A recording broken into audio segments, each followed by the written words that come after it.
অনেকদিন থেকেই ভাবছিলাম বড়মার কাছে পুজো দিতে যাব, কিন্তু যাওয়া হচ্ছিল না। হঠাৎই আমি, দাদা আর বৌদি প্ল্যান করে বেরিয়ে পড়ি বড়মার কাছে যাওয়ার জন্য। ভোর যখন 5:30 বাজে তখন আমরা আমঘাটা থেকে নৈহাটি ট্রেনে উঠে পড়ি। তারপরে ভোরের এই শান্ত স্নিগ্ধ পরিবেশ দেখতে দেখতে আমরা পৌঁছে যাই নৈহাটি স্টেশনে। স্টেশনে গিয়ে দেখতে পাই ওভারব্রিজে ফুলের মালা বিক্রি হচ্ছে, যেমন জবা ফুলের মালা, আকন্দ ও পদ্ম। তোমাদের যার যেটা ভালো লাগবে তোমরা কিন্তু এখান থেকেই মালা নিতে পারবে। আমরাও কিন্তু এখান থেকেই মালা নিয়ে মন্দিরের কাছে গেছিলাম।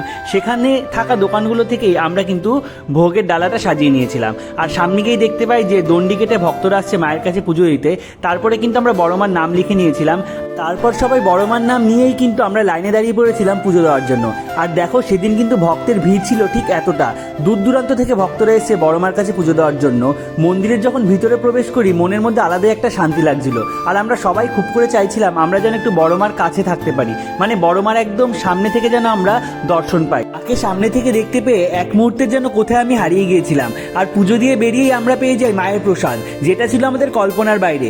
তারপরে আমরা চলে আসি নৈহাটি গঙ্গার ঘাটের দিকে। এখান থেকে কিন্তু স্নান করে ভক্তরা মায়ের কাছে যায় পুজো দিতে।